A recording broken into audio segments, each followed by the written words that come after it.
By effective rate. तो आप कैसे कैलकुलेट करते हैं CI का इफेक्टिव रेट? जैसे मान लीजिए R% दिया हुआ है, तो R% के हिसाब से 2 साल का, 2 ईयर्स का इफेक्टिव रेट कैसे निकालते हैं दोस्तों? तो आप बताए थे कि x plus y plus x y by 100%, ये आपका होता है इफेक्टिव रेट निकालना। तो ये बात हम लोग कल बता चुके थे दोस्त। तो उम्मीद है कि ये बात आप समझ पा रहे होंगे। ये y है दोस्तों। तो आप जैसे हम बता रहे थे कि 1% का इफेक्टिव रेट क्या होगा, तो 1% का इफेक्टिव रेट होगा 2.01%। 2% का इफेक्टिव रेट, तो 2% का इफेक्टिव रेट क्या होगा दोस्तों?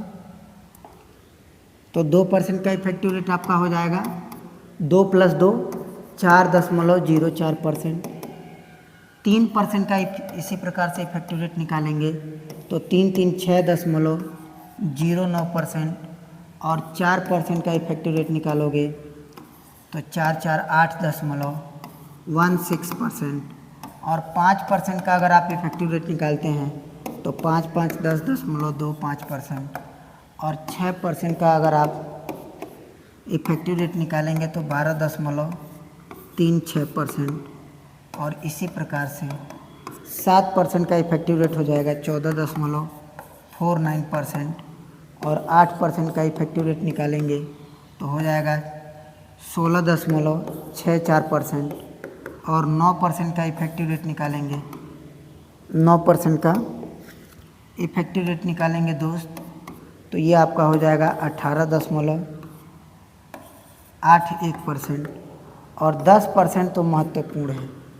10% का इफेक्टिव रेट हो जाएगा 21%। कैसे 10% का इफेक्टिव रेट 21% कैसे होगा? तो आप कहेंगे कि रेट ऑफ इंटरेस्ट है फॉर 2 ईयर, फर्स्ट ईयर भी 10% है और सेकेंड ईयर भी 10% है, 2 सालों का। यानी पहला साल भी रेट ऑफ इंटरेस्ट 10%, दूसरे साल भी 10। इसका मतलब x 10 और y भी 10। तो आप इफेक्टिव रेट ER निकालेंगे तो आप कहेंगे सर 10 + 10 × 10, सब इसी प्रोसेस से निकाले हैं, बटे 100 ब्रैकेट बन करके परसेंटेज, तो 10 10 20 और +1 और परसेंटेज ये कट गया ना, 1 हो गया, तो ये 21% आपका आ गया इफेक्टिव रेट। तो वही हम 21% डायरेक्ट यहाँ पे लिख दिए हैं। तो उम्मीद है कि ये बात आपको समझ पा रहे हैं दोस्त। तो ये तो है इफेक्टिव रेट निकालने का प्रोसेस। अब मैं बात बता रहा हूँ आपको कि आखिर इस इफेक्टिव रेट का यूज़ हम लोग कैसे करते हैं, सवाल में इम्प्लीमेंट कैसे करते हैं, या कुछ और इफेक्टिव रेट आपको याद रहने चाहिए पहले से। जैसे 15% कई बार घूम फिर के एग्ज़ाम में पूछा जाता है सवाल। 15% का इफेक्टिव रेट 15 15 30 और 15 का गुणा 15 में करेंगे तो 15 15 में 225, तो 30 और 2 32 हो जाएगा, 32.25%। इसी प्रकार से अगर हम 20% का इफेक्टिव रेट निकालें दोस्तों, तो 20% का इफेक्टिव रेट बनेगा 44%। कैसे? आप कहेंगे सर 20 + 20 और +20 × 20 और डिवाइड बाई 100। जब आप इसको सिंप्लीफाई करेंगे तो 20 20 40 और प्लस 00 से 00 2 दूनी 4, तो ये परसेंट हो गया, तो ये हो गया 44%। उम्मीद है कि ये बात आप समझ पा रहे हैं हम कहाँ से लिख रहे हैं। फिर इसी प्रकार से मान लीजिए 25% का अगर कोई पूछे इफेक्टिव रेट फॉर 2 ईयर्स, तो आप कहेंगे 25 25 50 625, यानी कि 56.25%। तो इस प्रकार से आपको इफेक्टिव रेट निकालना आना चाहिए। सवाल कई बार घूम फिर के आते हैं 4% पे, 5% पे, 6% पे, 8% पे, 10 पे, 15, 20 और 25 पे। उम्मीद है कि आप इफेक्टिव रेट निकालना अच्छे से सीख गए होंगे। अब हम ये समझते हैं कि आखिर इस इफेक्टिव रेट निकालने का फ़ायदा क्या होगा। हम चक्रवृद्धि ब्याज के सवालों को 10 से 15 सेकंड में कैसे हल कर पाते हैं, और किस प्रकार हल कर पाएंगे, तो उस बारे में आपको बता दें कि इनके सवालों को कैसे आप लोग हल करेंगे। तो जैसे मान लीजिए कोई क्वेश्चन है, मान लीजिए पहला कि किसी व्यक्ति को प्रिंसिपल दे रखा है 8,000 रुपये। मान लीजिए प्रिंसिपल 8,000 रुपये है, रेट ऑफ इंटरेस्ट है मान लीजिए 10% पर एनम, 10% पर एनम, यहाँ 8% ले रहे हैं, 8% पर एनम। प्रिंसिपल है आपका 8% पर एनम और समय दे दिया है 2 साल, 2 ईयर्स, और चक्रवृद्धि ब्याज आपको निकालना है कि चक्रवृद्धि ब्याज कितना होगा। तो दोस्तों इन सब सवालों को करने के बहुत सारे प्रोसेस हो सकते हैं। पहला प्रोसेस आप जानते ही हैं, CI is equal to P कोष्ट में 1 धन R/100 का पावर n माइनस P। तो एक प्रोसेस तो ये है निकालने का, इसको हम कभी नहीं लगाएंगे। दूसरा प्रोसेस ये है कि 8% का फ्रैक्शन बना लो, उससे भी करेंगे तो थोड़ा टाइम टेकन प्रोसेस होगा। एक और प्रोसेस है, उससे भी करेंगे तो टाइम टेकन प्रोसेस होगा। इसीलिए आपको सबसे बेहतरीन प्रोसेस मैंने आपको सिखाया इफ़ेक्टिव रेट का। कौन सा रेट? Effective rate. अगर आप दिए हुए रेट ऑफ इंटरेस्ट का 2 सालों का इफ़ेक्टिव रेट जल्दी से कैलकुलेट कर पाते हैं तो इन सवालों को तोड़ना बहुत कम समय में बहुत आसान हो जाता है। लगभग जितना जल्दी आप इफ़ेक्टिव रेट निकालेंगे 8% का 2 सालों के लिए, तो आप समझिए कि उतना ही जल्दी आप सवाल के सलूशन पे पहुंचेंगे। जैसे दोस्तों मेरे कहने का मतलब अर्थ ये है कि 8% के हिसाब से 2 सालों का इफ़ेक्टिव रेट अगर आपको निकालना है तो कितना होगा? तो 8 16.64% इतना होगा। बोलो यार दोस्त, कैसे निकाले हैं? प्रीवियस हम आपको बता चुके हैं।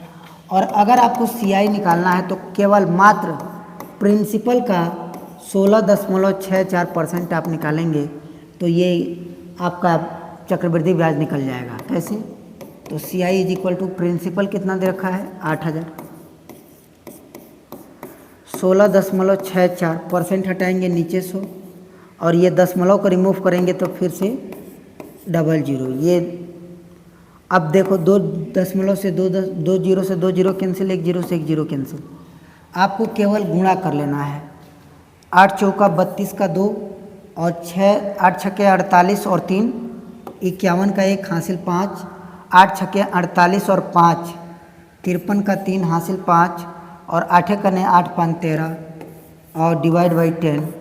अब इससे भाग करेंगे तो आपका आएगा 100, मतलब ये आ जाएगा 1331.2 रुपये। ये आपका क्या बनेगा? CI।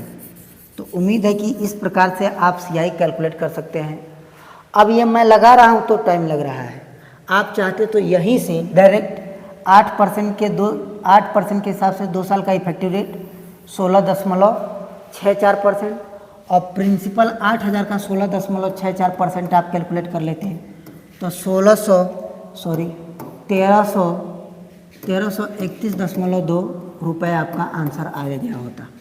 तो उम्मीद है कि ये बात आप अच्छे से समझ पा रहे हैं। तो आइए दोस्तों एक और सवाल लेते हैं। जैसे मान लीजिए प्रिंसिपल दे रखा है 4,000 रुपये और समय इस बार दे रखा है 1 साल 3 मंथ और CI आपसे पूछ रहा है और रेट ऑफ इंटरेस्ट है मान लीजिए 8% पर एनम। अब आप बताइए 1 साल 3 महीने का किस प्रकार से इफेक्टिव रेट से लगाएंगे? तो आपको कुछ नहीं करना है। मैंने कहा कि सारा खेल रेट पे डिपेंड है, यानी पहले साल तो 8% के हिसाब से ब्याज लग रहा है, लेकिन दूसरे साल भी 8% के हिसाब से लग रहा है, लेकिन ये टोटल 12 महीने का है। दूसरे साल में हमें चाहिए कितने महीने का? मात्र 3 महीने का। तो 3 से इसको सिंप्लीफाई करेंगे, 4 3 12, 4 दूनी 8, यानी दूसरे साल का रेट ऑफ इंटरेस्ट कितना होगा? 2%। तो 8% और 2% का इफेक्टिव रेट कितना बनेगा? तो 10.16% बनेगा। और मात्र आपको CI कैलकुलेट करना है तो प्रिंसिपल यानी 4,000 का 10.16% हटाएंगे नीचे 100, ये दशमलव को रिमूव करेंगे तो फिर से 100, तो 3 जीरो से 3 जीरो कट गया। अब इसको गुणा करेंगे तो 16, 6 चौका 24 का 4 और 4 करने 4 और 4 2 6 और 0 और ये हो गया 4। 10 से भाग करेंगे दोस्तों तो ये आपका हो जाएगा 406.40 पैसा। ये आपका हो गया चक्रवृद्धि ब्याज। इससे जल्दी आप, मुझे नहीं लगता कि किसी प्रोसेस से आप निकाल पाएंगे। तो उम्मीद है कि दोस्त ये बात आप अच्छे से सीख पा रहे होंगे, समझ पा रहे होंगे। अब दोस्तों एक सेकेंड मैं आपको, देखिए ये कोई ज़रूरी नहीं है कि आप जितना जल्दी यहाँ से निकाल लेंगे। अगर हमको निकालना होता तो पहले साल का हम क्या कहते, पहले साल का मैं समझ गया कि पहले साल तो कंप्लीट 8% के हिसाब से ब्याज लगेगा, और दूसरे साल जब आते तो दूसरे साल में मात्र 3 महीने का जब ब्याज कैलकुलेट करते तो 2% हो जाता। अब 8% और 2% का इफेक्टिव रेट निकालते तो 10.16% निकालते। अब 10.16% 4,000 का निकालते, 10.16%। इसको आप कैलकुलेट कर लेते, जितना आता वही आपका क्या हो जाता, आंसर हो जाता। जितना जल्दी आप इसको सिंप्लीफाई करेंगे उतना जल्दी आंसर पे आएंगे। अब आइए दोस्तों, ये तो रहा 2 सालों का। अगर मान लीजिए अगर आपको कैलकुलेट करना होता चक्रवृद्धि ब्याज for 3 year, effective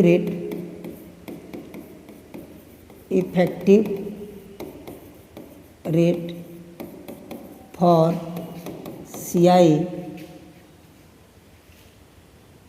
for 2 year, for 3 year, 3 सालों के लिए अगर आपको इफेक्टिव रेट चाहिए तो 3 सालों का इफेक्टिव रेट कैसे निकालते हैं दोस्तों।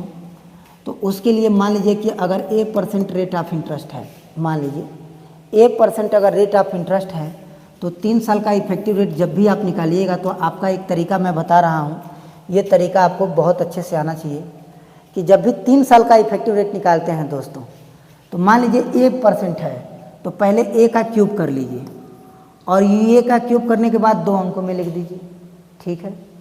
फिर आप क्या करिए कि 2a² करिए और फिर इसको 2 अंकों में लिखिए, फिर दशमलव लगाइए और फिर 3a कर दीजिए, और यही आपका इफेक्टिव रेट निकल के चला आता है फॉर 3 ईयर। कैसे, जैसे मान लीजिए 1% के अगर रेट ऑफ इंटरेस्ट 1% हो और 3 साल का इफेक्टिव रेट बताना हो तो कैसे बताएंगे दोस्त। तो आप कहेंगे 1 का क्यूब करिए तो 1 का क्यूब 1 हो जाएगा, 2 डिजिट में लिखिए तो 0 1 हो गया।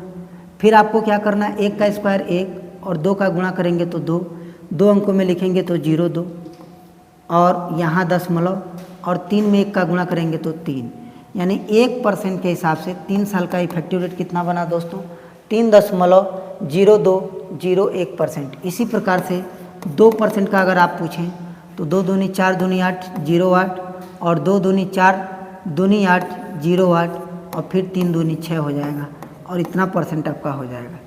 इसी प्रकार से 3% का इफेक्टिव रेट कैसे निकालेंगे, 3% का इफेक्टिव रेट कैसे निकालेंगे तो 3 3 की 9 3 27 और फिर 3 3 की 9 दूनी 18, 3 3 की 9 3 27, सॉरी यहाँ पे 3 रहेगा, सॉरी दोस्तों, 1 सेकेंड आप रुक जाइए 1 मिनट के लिए। यहाँ पे 3 कर लीजिएगा और यहाँ पे 3 हो जाएगा और यहाँ पे 2% के हिसाब से 2 दूनी 4 और 4 3 12, ये आपका बनेगा। एक बार आपको सुधार लेना है।